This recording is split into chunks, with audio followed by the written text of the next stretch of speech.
Thank you. It's wonderful to be in Israel. I haven't been here in several years, but I will tell you I do have relatives here. And the little Hebrew that I talk about traumatic memories, a little bit of Hebrew is starting to come out. It'd probably be mixed with the few words of Yiddish that I heard growing up, but it does come out as we get older. This is the removal of our wonderful inhibitory cortex that suddenly allows memories to percolate upward.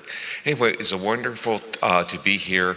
I just finished 3 days of a wonderful set of interactions with many Israeli therapists. We had a wonderful workshop, and my wife, Sue Carter, who is the discoverer of the relationship between oxytocin and social behavior, shared the workshop with me, and hopefully when we come again next time, many of you will be there.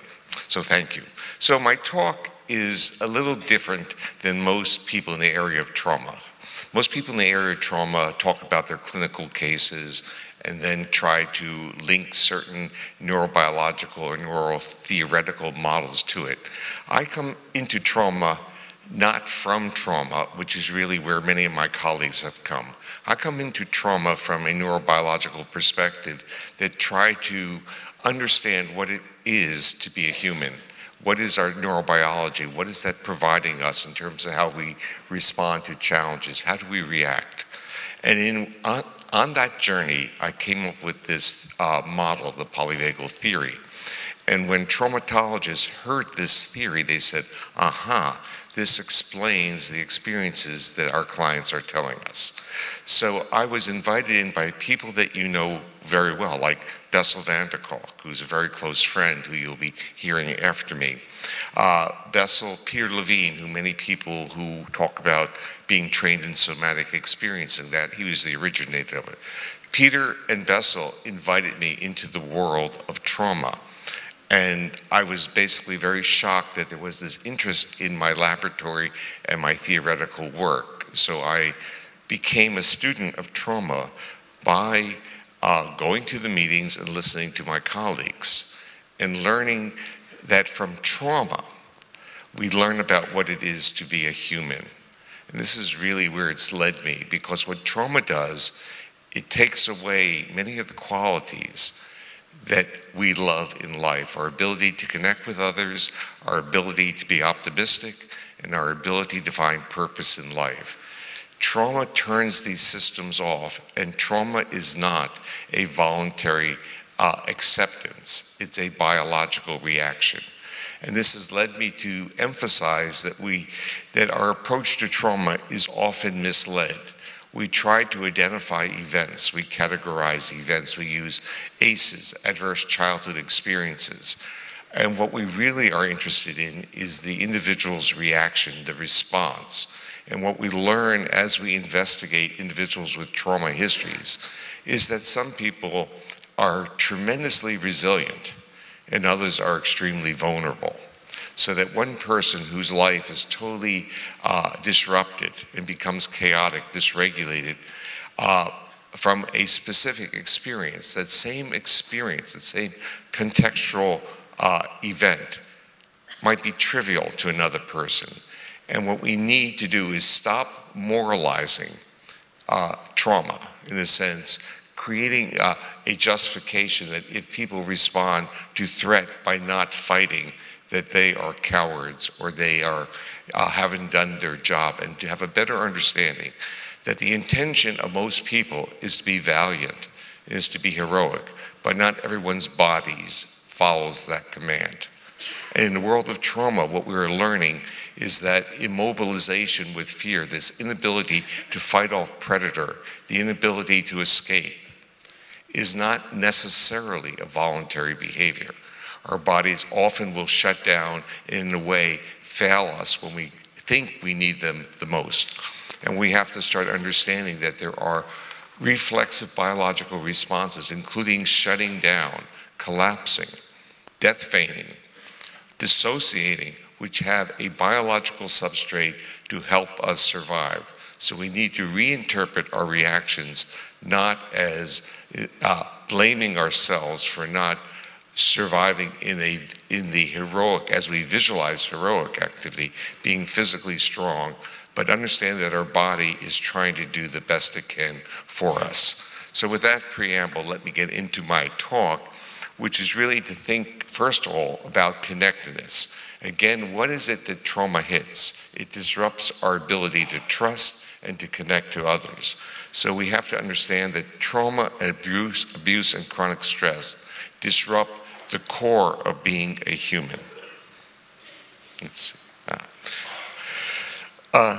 Disclosures, so basically I write books, some of those books people buy, they get a few little royalties, and I have developed a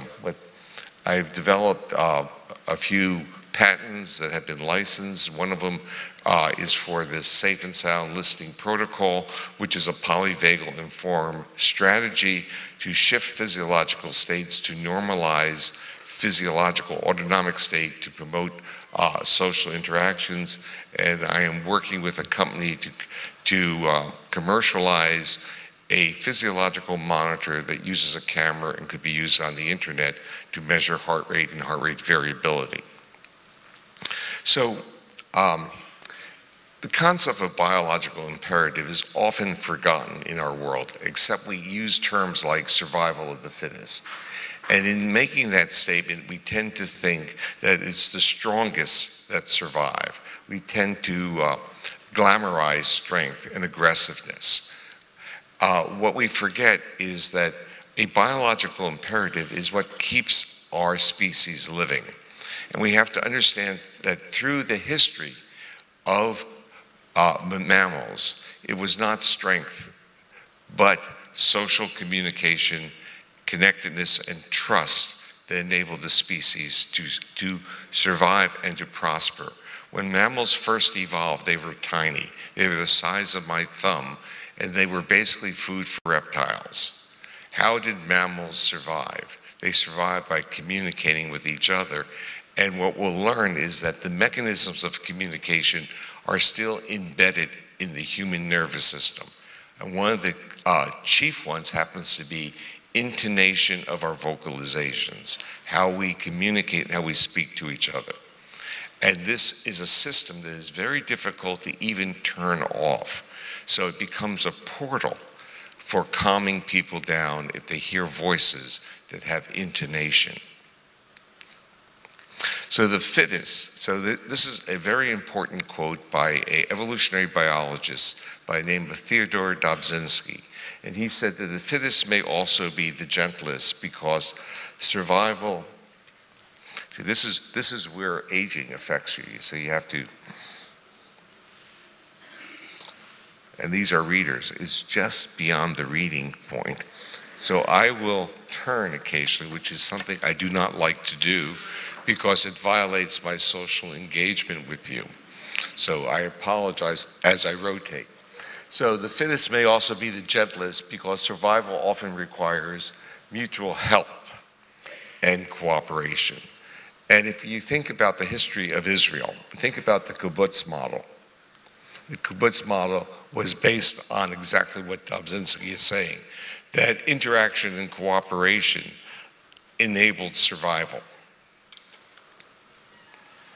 We're going to look at a few pictures, and from these pictures we will get an understanding of what connectedness is and how it promotes states of shared intimacy. Thank you.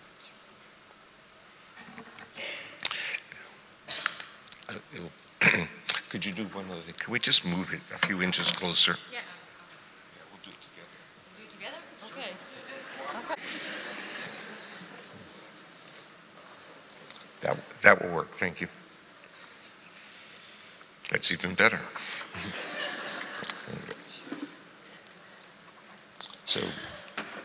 So when we look at these pictures, we see certain things going on. And what I want you to look at is the upper part of the face of the hippopotami. The adolescent hippopotamus in the middle. You notice the upper part of the face, the eyes? And when you look at eyes like that, what does your body tell you? It says this is relaxation, this is comfort, this is connectedness. That muscle around the eye is called the Orbicularis Oculi.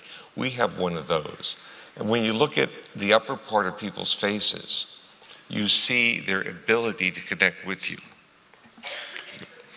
And when their faces are flat, and in the world of psychology and psychiatry, they talk about this as affective tone or being a flat affected tone. But from a neurobiological perspective, it means that the neural regulation of the branch of the facial nerve regulating the upper part of the face has gone to sleep. It's become dormant. And interestingly, that branch is also linked to the regulation of middle ear muscles. So when that branch goes blank, the ability to extract words from background sounds becomes compromised. And now you already see two of the features of individuals who suffer from severe trauma. Flat affect and often difficulty processing what you're saying, and also a hypersensitivity to the background noises in which they are living. We co-regulate, and you can see the mother and the infant, and the magic word is co-regulate. It's not just that the mother is calming the infant, but the infant is calming the mother. And we know that when we are caregivers of individuals whose faces are flat, whether they are traumatized individuals, whether they have autism, or whether they have HIV, which also is neurotoxic to the facial nerve, the upper parts of their faces become flat, and the caregivers tend to burn out, feel that their patient, their child, their significant other doesn't care about them because they're not getting the reciprocity and the co-regulation. So the body's needs to co-regulate biobehavioral state through engagement with others. It's what we need. Connectedness is the ability to mutually, synchronously, and reciprocally regulate our physiological and behavioral state. And there are two words there that are underlined: synchronously and reciprocally. And I underline that because our society with social media and digital communication is taking away synchrony in the social interaction, which often violates reciprocity. So when you send each other text messages and someone doesn't react back to you immediately, what happens to your body?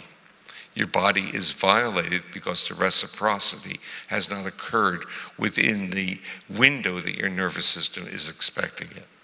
Connectedness provides the neurobiological mechanism to link social behavior in both mental and physical health. We live in a world that separates mental health from physical health without an understanding that a disruption to the nervous system results in emergent properties of both mental and physical health disorders.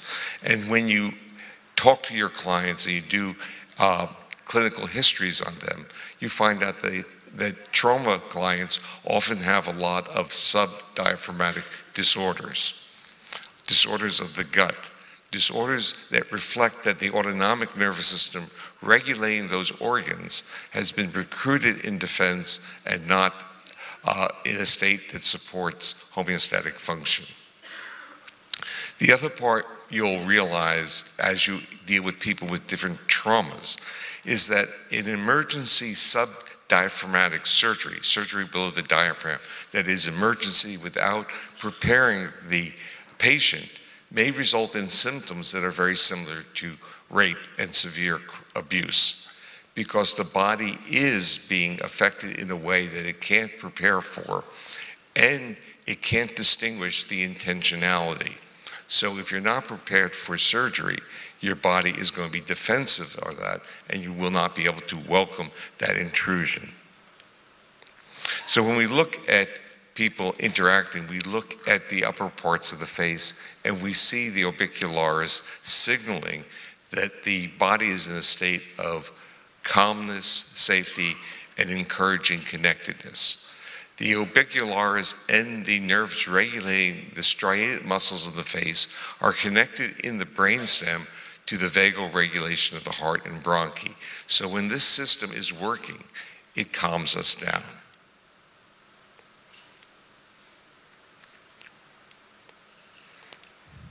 So humans need others. That's both our dilemma and our gift.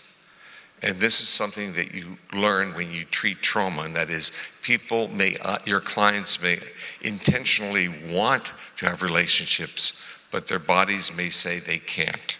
So they may want to be embraced, and someone comes close to them and gives them a hug, and they fall apart, they become dysregulated. So there's, in a sense, this breaking down between how they want their narrative about living and how their body is reacting. And we look at face-to-face interactions as regulators of state. We see this in a mother-infant, we see it in peers, we see it in other primates, and in the lower right, we see it in what I call a trans-species or interspecies relationship. And for many people, especially those who have suffered from trauma, a relationship with another appropriate mammal, such as a dog, may be easier for them to initiate than with a human. As we look at the face, we see the upper part of the face, the orbital muscle around the eye, which is called the orbicularis.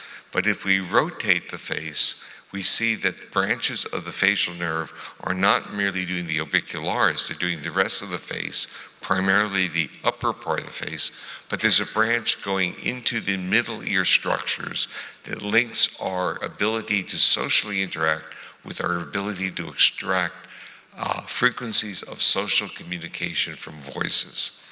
This is really how mammals survived.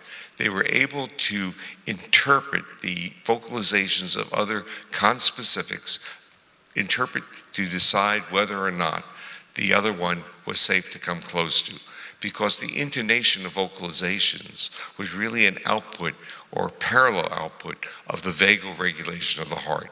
So the intonation of voice was conveying physiological state. The point of that to a therapist is that we all know that. The way that people speak tells about the client. If their voices are high-pitched, we know they're anxious. If their voices are low-pitched and monotone, we know they're angry. But if the voices are prosodic, we know that they are regulated and encouraging us to come closer to them. So a way of even monitoring progress of therapy is to listen to their voices. So the metaphor is it's not the words, it's the sounds. It's not the words that the person is saying, it's how they say the words, the prosody. So the first phase of co-regulation has to do with facial expressions, gestures, prosodic vocalizations, listening, and the reciprocity. Because violation of reciprocity makes us feel very uncomfortable. And so many of you have had the experience, because this is a very well-educated group.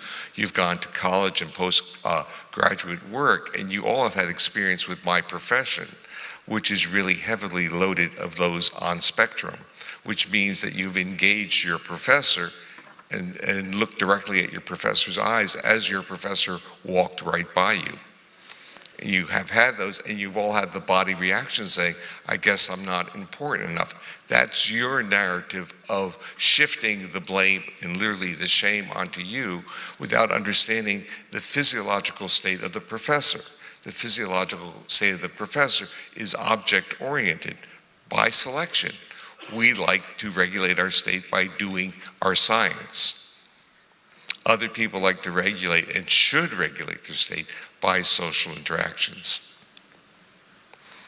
Now, the next stage, or phase 2 of our co-regulation, is this capacity for our bodies to conform to each other. Meaning, do we feel safe while not even looking at the person? Do we trust the person enough that we can take away our gaze and allow our bodies to conform and feel safe with each other?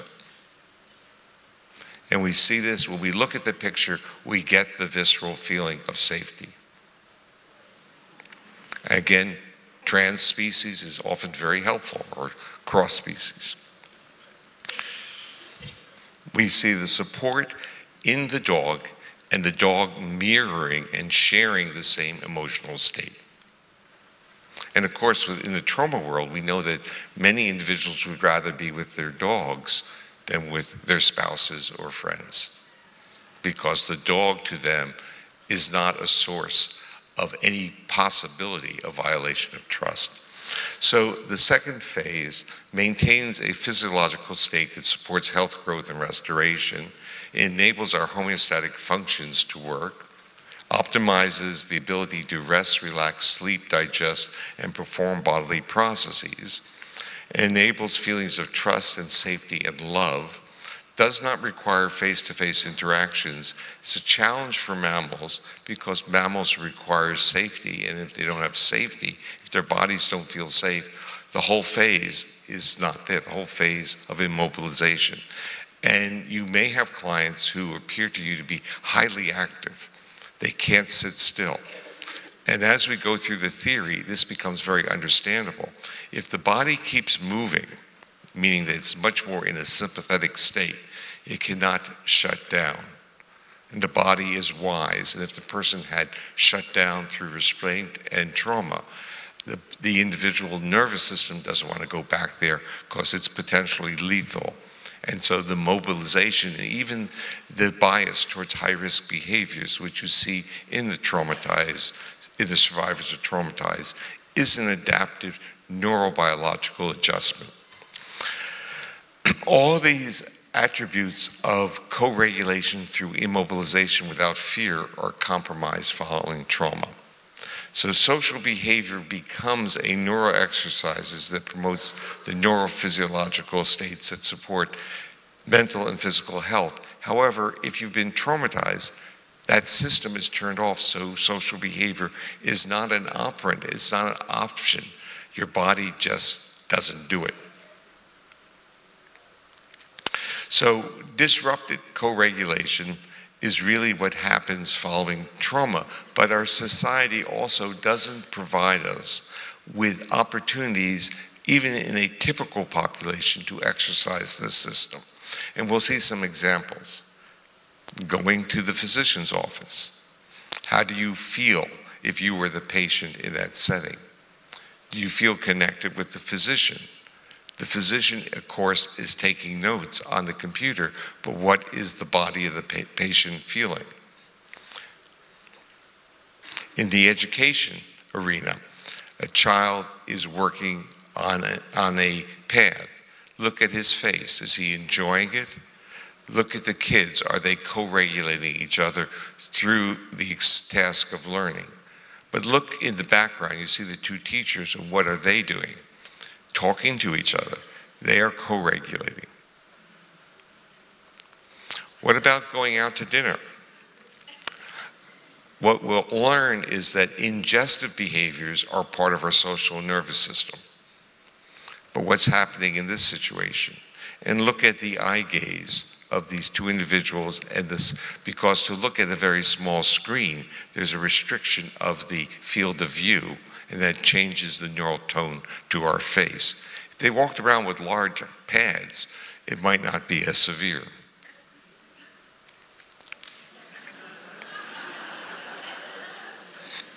Planning for the night ahead, right?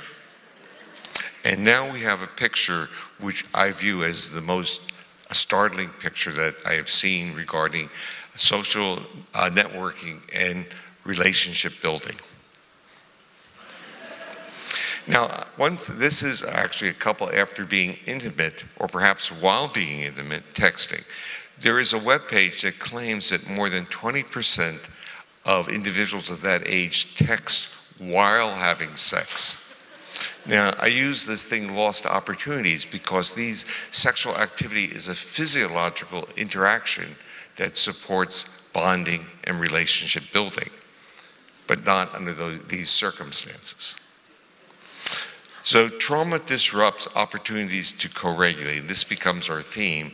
And polyvagal theory articulates that the autonomic nervous system functions in a hierarchical way, meaning that the attributes that regulate social engagement, the facial regulation and the vagal control of the heart, if that's not available, then the ability to immobilize without fear is not available. And now we start looking at a trauma scenario. We realize that words can't convey what's going on here, because we would say a young man gives his girlfriend a rose, but we know something different is occurring because his face is not exuberant, he's not smiling, and the rose is in very close proximity to the young lady's face, but her giveaway is in her upper part of her face. You see the flatness, the lack of affective tone, and what does she appear to you to be in? She appears to be in a state of dissociation. These are children in an orphanage in Eastern Europe. Lots of children, lots of toys. Now remember, we're moving now from an event that might be traumatic to a chronic maltreatment environment without safety and trust. What is noticeable in this picture? No two children are looking at each other. No two children are looking at the same toy. And that is not the way typical children develop. Familiar with this painting? Guernica by Picasso. It's supposed to represent the chaos, literally the trauma of the Spanish Civil War. And what do you notice in the picture? No two mammals, and meaning humans or animals, are looking at each other.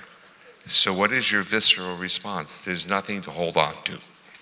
Is that what Picasso was trying to convey? Oh. And when typical children play, they have shared attention. They look at the same object. So trauma results in a shift in autonomic state. It distorts our social awareness. It displaces social engagement behaviors with defensive reactions. And those defensive reactions can either be fight or flight behaviors, which we're all familiar with, or it could be immobilization or a modification of immobilization, such as dissociation, where, in a sense, the mind goes someplace else. And of course, trauma interferes with helpful reciprocal co-regulation of state. And if we go back to the beginning of the talk, and co-regulation is how we survived as a species, and that's what we need in our own biology to grow and to maintain our health. So polyvagal theory provides a theoretical basis for a neuroscience of safety and responses to threat. So it tells you, it literally gives you a manual of what the body wants and the consequences of what happens when the body doesn't get the cues of safety to, it has to react in states of threat. Since interactions, social interactions recruit neural circuits that support health, growth, and restoration, and these become, in my terminology, neural exercises. So play, which has reciprocity, social interactions, which have reciprocity, are neural exercises, building those circuits that support resilience. And think for a moment about school systems and educational models that try to reduce the amount of interactive play among children at a stage when this is very important in developing those circuits. Cases of danger and life threat recruit neural circuits that disrupt bodily processes. Basically, threat and danger disrupt homeostasis, and our body now tries to react to those demands. So polyvagal theory tries to explain the features that you're interested in studying, the impacts of trauma, by looking at the neurobiological structures that evolved and how they change under different demands on the nervous system. So evolution provides the primary organizing principle for polyvagal theory. It enables us to understand neuroregulation of the human autonomic nervous system as an enabler of social behavior. So when your clients are doing well, what are some of the signals that you get? They start developing relationships. They start changing in their mind their optimism for life. They start engaging others. Their voices change, their facial expressivity change. And this is telling you that they're using a different neural circuit, and polyvagal theory explains where that circuit comes from. The polyvagal theory identifies three primary neural circuits that form a phylogenetically ordered response hierarchy. Now, I have to deconstruct the word phylogenetic because many of you don't use that word in your everyday language. Phylogeny is our personal evolutionary history. It is the human evolutionary history. So what we look for or are interested in is, who did we descend from? And our ancient ancestors were mammals, and those mammals evolved from ancient extinct reptiles. So we start going down and looking primarily at the transition from reptiles to mammals, because at that point in transition, mammals became social, mammals became dependent, mammals became attached. They were born unable to take care of themselves, and that starts the whole sequence of connectedness to survive. Reptiles are not, this term, encumbered by needing to be connected to anything. They are just dropped, and their shells crack, and they go off and do their thing. So you have this phylogenetically response hierarchy, and a hierarchy means that the newer circuits work first and are inhibitory of the older ones, and as we get challenged for different demands, we have different adaptive reactions. So we have a circuit that is adaptively responsive in a safe environment, one in a dangerous one, and one in a life-threatening. And how do we get into those different states is through a process that I call Neuro Reception, which tries in our brain to match our neural detection of risk with a physiological state.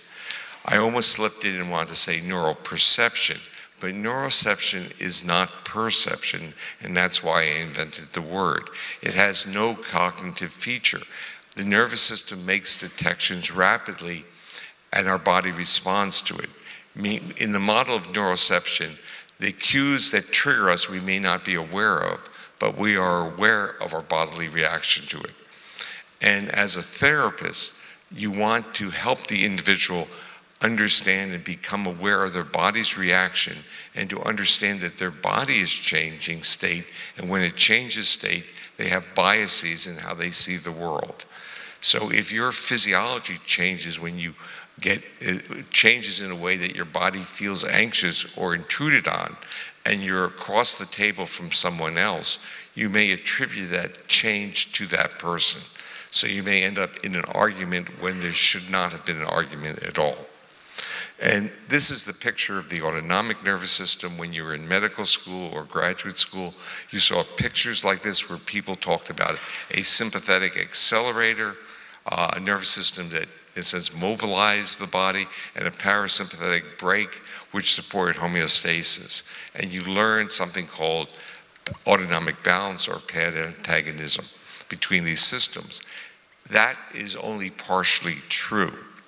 And it's only partially true when the body is in a safe state. Because if the body is not in a safe state, the system works sequentially and hierarchically, and I'll go through that. So you really have two different vagal circuits, thus the name polyvagal. You have the one that you really had become familiar with, which is the one that goes to your heart, and the one that I'm saying is linked in the brainstem to the muscles regulating your face. And you have another one that goes to your gut. And as long as the one going to your heart is working well and regulating, your gut is not being recruited in defense. Your digestive system works fine. But if you turn off that newer one, the gut becomes vulnerable to reactivity. We'll be going more into that in a moment. And so you see the two vagal branches, one above the diaphragm and one below. Evolutionarily, we start off with one vagal branch, so reptiles have one primary vagal system, but mammals have two. And during fetal development, you can see this changing in humans. And in fact, if any of you work with preterm babies, if they're born preterm, they often come into the world without a mammalian vagus.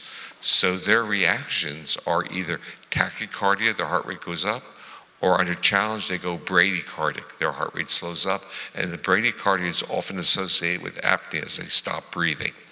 This is a primitive defense system of reptiles, and the preterm baby is using it. So polyvagal theory explains immobilization with fear. Immobilization as a defense strategy had been a missing concept in psychology and psychiatry, although forced immobilization, restraint, is a frequent feature of trauma and chronic abuse. In the world of trauma, and even the term post-traumatic stress disorder, everyone wanted to push it into a stress response. So you had a strong bias that cortisol and mobilization strategies were at the root of PTSD. But the patients, the clients said, something else is happening. I shut down, I couldn't move. Tell me what the mechanisms of that are. And in a sense, people didn't know. But polyvagal theory didn't discover this. It rediscovered it. It was in the literature. So not all stressors result in fight-flight. Some result in what could be called death feigning, or pretending to be dead, to appear to be dead. And the human nervous system is so complex that it realizes not on a conscious level, but it realizes that if it puts people in that immobilization state of shutting down too often or for too long, it could result in brain damage or death because not enough oxygenated blood would go to the brain. So it has an innovative adaptation of that immobilization response. You know it as dissociation. So dissociation is a clever way of not being there without going into death feigning. And what polyvagal theory forced was this try to understand whether or not vagal influences were restorative, as we were all taught in grad school, or were there vagal influences that could be lethal. The evolutionary tree shows us that once we start looking at the two different vagal branches, we find out that this older unmyelinated vagal branch starts very early in the phylogeny, the evolutionary history of vertebrates. And then a sympathetic nervous system comes in, a spinal sympathetics. And finally, with the advent of mammals, we have this neuromyelinated vagus. And what that gives us is really 3 stages of phylogenetic development that become the 3 stages or states of polyvagal theory. Stage 1 is this primitive unmyelinated vagus, of which we still have some fibers.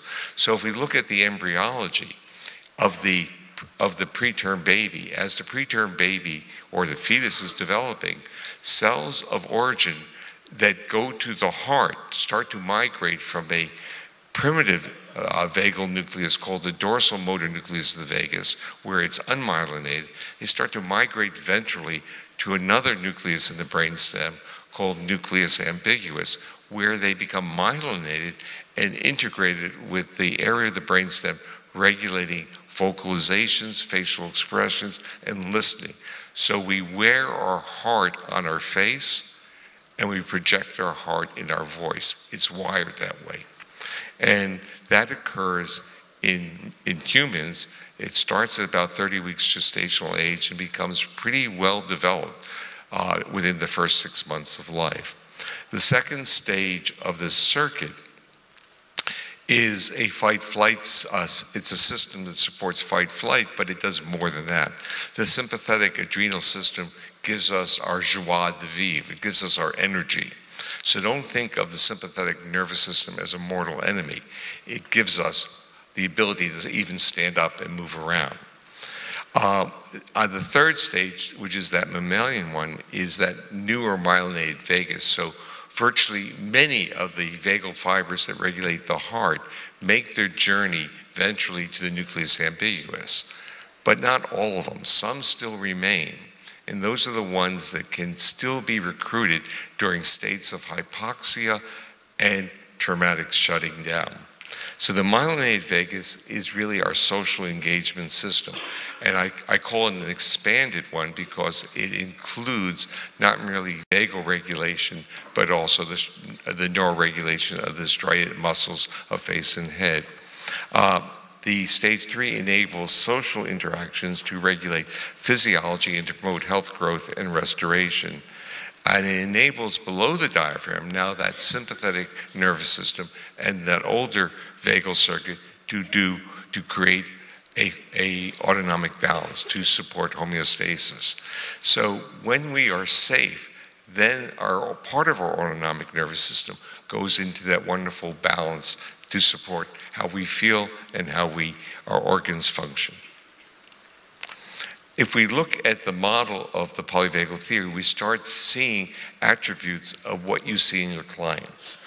When our nervous system detects risk in the environment, it goes through this process, what I call neuroception, which is detection of risk without the requirement of awareness. And if the system is detecting safety, it shunts us into the social engagement system, where we can spontaneously engage others, we can make eye contact, we can vocalize, our voices have prosody, we feel safe enough to be close to other people, and in this state we are supporting also our homeostatic processes. But if our nervous system detects danger, our body can go into a sympathetic state in which we mobilize and supports fight and flight behaviors. We try to fight, we try to move, we try to get out of there. But in many situations, especially in I would say the reason for this meeting and the focus on childhood sexual trauma is that the child doesn't have the opportunity to fight or to flee. The child is physically dominated by the size, power, and strength of the adult. And that can put the body not into a danger state, but the body can go into a life threat state. And in life threat, you start getting immobilization as a defense. And with immobilization, you start with repeated immobilization reaction, the body adjusts and dissociates. So some of you are probably interested in dissociative identity disorder as a consequence of childhood or profound and repeated childhood sexual traumas. This is a simple graphic of how I see the nervous system in the body. I just don't want you to evaluate my artistic skill set. But think of the body as having three major components: a head, a viscera, and a trunk and limbs. And you can understand polyvagal theory if you think each of those main structures has a primary autonomic circuit. And we'll go through that. So we have the old one regulating the viscera, which is the unmyelinated vagus originating in an area called the dorsal motor nucleus. And this, you see, the bradycardias and apneas in the preterm baby are mediated through that. And if you look at the mouse in the jaws of the cat, the mouse has no muscle tone. The mouse has literally passed out. That is immobilization with fear, immobilization without any muscle tone. There are some hybrid states in where muscle tone remains. So individual will freeze, meaning they'll be still erect. They'll have muscle tone, but they won't be able to move that muscle tone. So like Munch's painting, the scream is that freeze, inability to move that body. Some of your clients may talk that way, and this is a hybrid state. This is an email that I received from a woman a few years ago. It said, I read about the body immobilizing instead of fighting or fleeing. I am now 69, and when I was 18, I was nearly strangled and then sexually assaulted. Years later, when I was speaking to my daughter about this incident, and she was disbelieving that I did what I did and that I froze, I felt so ashamed and judged. After reading your theory, I cannot tell you how much excited and vindicated I feel. So up to this point, this woman had no narrative to explain what her body did. And I was really taken a year ago in my own mind by watching the Kavanaugh hearings, because the person earlier was talking about Christina Ford. So in the Kavanaugh hearings, what I kept seeing was a significant portion of the population not understanding that an experience of life threat doesn't always result in a fighting back, doesn't always result in a rapid recovery, that these events can be life-changing. And her story, when she disclosed her story, It was like a script to many of us who work in this area. Everything was predictable, the difficulty in creating relationships and even psychosomatic different problems that occurred from it. But her narrative was, did I do something wrong? And that is really where we can educate people to, in a sense, be more, acknowledge more about what their body is telling them. This is a painting of an incest survivor. It was given in a talk by Christine Courtois. Some of you may know her work. Christine showed this picture, and the woman who painted it was in her 50s, but she had been sexually abused as a child. And Christine said, the mouth is wide open because it was oral abuse. But she said, but now the eyes are wide open. After her talk, I said, Christine, can I have this slide? Because there's another backstory to this picture. Look at the self-portrait and look at the visceral representation. Only organs below the diaphragm. Now, the next stage is this mobilization stage, using information from the cortex going down into the sympathetic nervous system to promote mobilization, and whether it's aggressive behavior or flight behavior. And you can even see that in a full-term baby. And the newest circuit, which helps keep everything in its place, if you think of this newer circuit as a mixture of cheerleader and choreographer, it in a sense figures out what we need to do to keep us resilient. So it keeps literally the head on our shoulder. It is a system that has representation on cortex and then goes to the brainstem and regulates that new myelinated vagus with that expanded social engagement system, which regulates the face. And you can see this picture, and your reaction to the picture is quite positive. And this face-heart connection is there at birth and enables us to get attached and connected with our children. And when we experience metabolic demands like exercise, perceived danger, or life threat, and even illness, there's a retraction of this system. So when the system is on board, it enables the rest of the body to do its job to support homeostatic situations. Why does time go so fast when you're having a good time? Okay, we're going to move very quickly to a couple things. And this is the social engagement system is what you see disrupted in your pathology. Lack of prosody in voice, poor eye contact, blunted facial expressivity, difficulties in behavioral state regulation, compromised vagal regulation of state, and difficulties listening, and often sound hypersensitivities, and even difficulties oromotor defensiveness. And what I want to bring to the fore right now is that the system of suck, swallow, and breathe becomes, as we develop, our social engagement system. And you start seeing people trying to use suck, swallow, and breathe to regulate their state, especially if they can't use social engagement. So you start seeing eating disorders when social behavior can't be used or is not available. This is the model of the social engagement system: muscles of mastication, muscles of the middle ear, facial muscles, muscles of the larynx and pharynx that gives you the intonation changes, muscles that regulate head nodding and head turning, which are also very useful in connecting with people, and neuroregulation of the heart and the bronchi that gives you that autonomic substrate of this system. But if you look carefully at the system, you see manifestations that are associated with many clinical disorders, whether it's the effect of trauma or the diagnosis of depression or a diagnosis of being on autism spectrum. Now, this whole concept is very well, in a sense, embedded in our culture.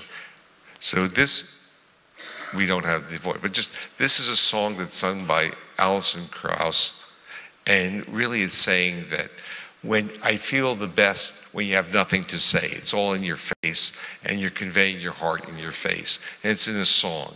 Then there's this song I found on the internet, which is really from a survivor of severe trauma, and I wrote to her to get permission to use it. And I want you just to read the lines because it's only the title polyvagal is there because it captures what it is to experience trauma. So when you've lived with betrayal starting right from the cradle, and this is part of the world that you were talking about, you find that it's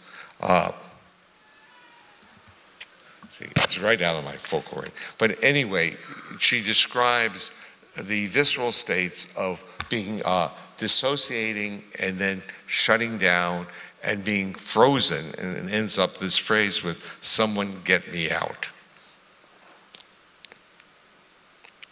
Neuroception, I had mentioned, which is the way our nervous system detects features in the environment about safety and risk, and it tries to match from the features of the environment a behavior, but we don't want to live in an environment in where we can't recruit all the attributes of our body. We want to be in a safe environment so that when we mix and use sympathetic activity with our social engagement system, we call it play, and when we mix social engagement with our immobilization system, we call it not shutdown, we call it intimacy. And actually I want to go very quickly to childhood trauma. And what we did was we couldn't measure physiology, so we have a questionnaire, which I hope you use.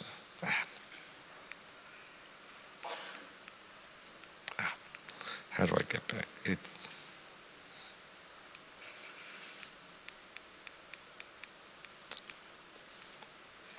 It doesn't matter.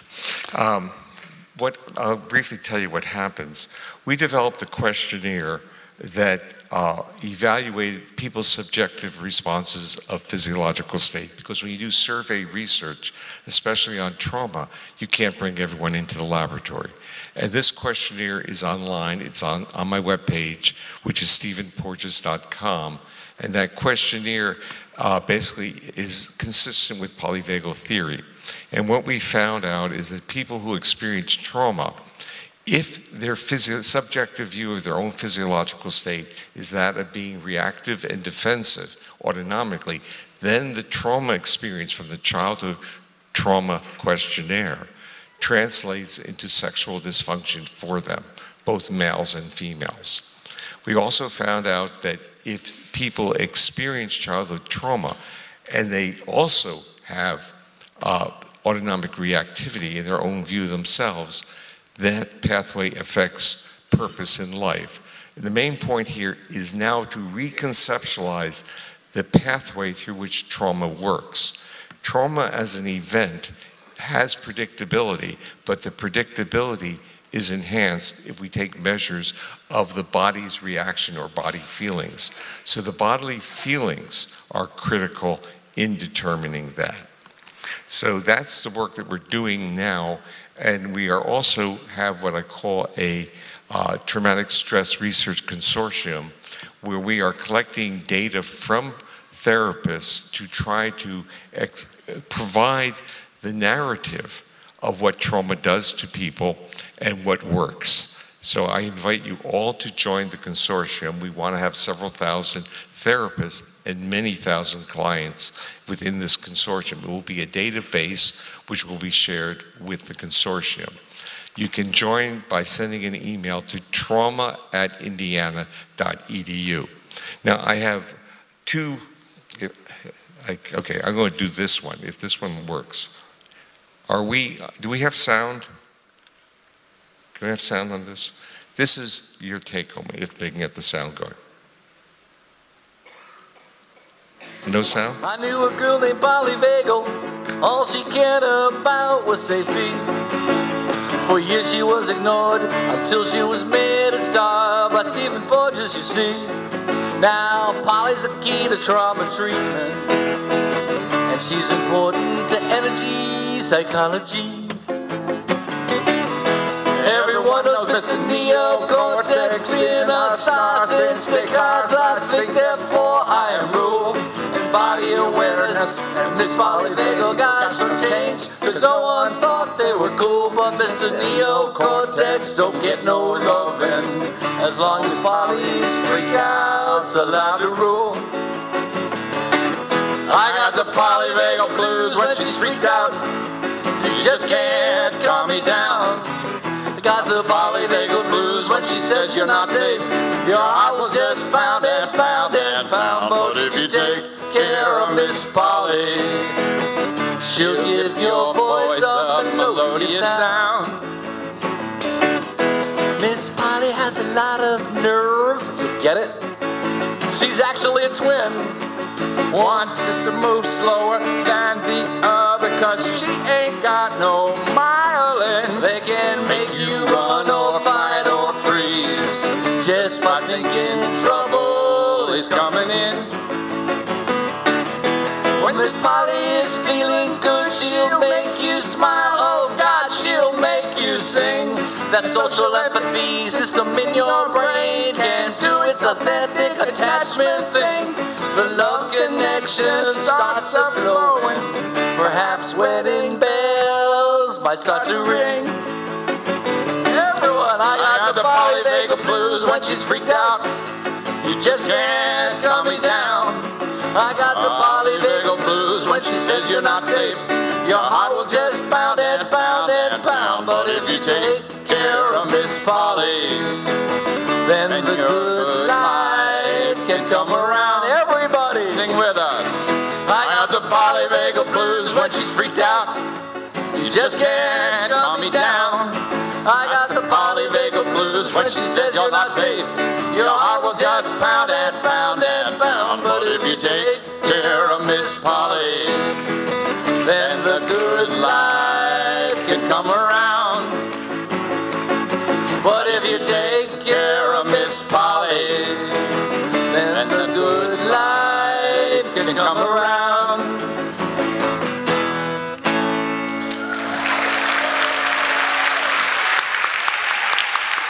Thank you very much. I just want you to think for a moment, if someone sang a song before you had to give a talk about your work, and then you had to go up and give, that's what I did at the end. And you can see they were able to do it in 3 minutes, and I was squeezing it in and didn't even get everything in. So maybe we'll have them come and sing next time. So thank you very much.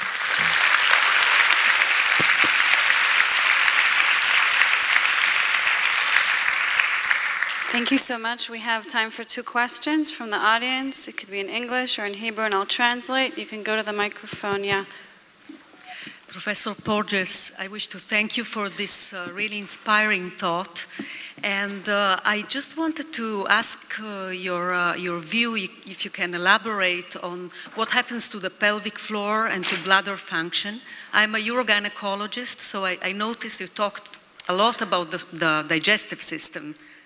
Yeah, well, the point you're bringing up, and I know what you're talking about, because in the world of individuals who've been traumatized, it's being manifested subdiaphragmatically in the pelvic floor, bladder control, and gut problems. So irritable bowel becomes a common comorbidity, but from polyvagal theory, it's not a comorbidity. It's part of the manifestation of the body going into that defense state.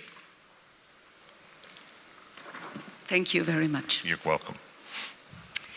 Thank you for this talk and for coming to Israel. You very much emphasize the importance of the upper face in connectedness, and I wanted to ask you what you think the influence of the use of botulism toxin, Botox on connectedness. You see, if you had come to the workshop, you would have seen. So what I said in the workshop, I have a slide that says, when your nervous system fails you, use Botox. But the cues from an upper face that has been experienced with Botox is disorienting to other people, because it doesn't convey the primary cue that we look for, which happens to be crow's feet.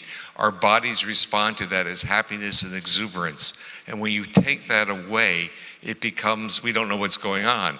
But there's also research now showing that taking it away affects the afferents of perception of other people's emotion as well. So by affecting how that facial nerve works, you are changing or creating a bias in how you perceive the world. Right, and now it's being tested for use in depression. Botox right here, and they're talking about a facial feedback mechanism. That's right. We're talking about a change in the neural feedback. And in a medical world, we see a symptom, we try to fix it. In a polyvagal world, a symptom is an emergent property of a feedback system. And so we try to go at what are the regulators of that system. That becomes a polyvagal informed therapeutic model. In the case of what you're talking about, rather than Botox, go into the variety of portals that would exercise the social engagement system. Some things even as simple as yoga, as breathing, as singing, and the acoustic intervention I developed, which puts in acoustic sounds that try to recruit the facial nerve regulating the middle ear muscles. And one of the signs that you see when it's working is the upper part of the face becomes alive.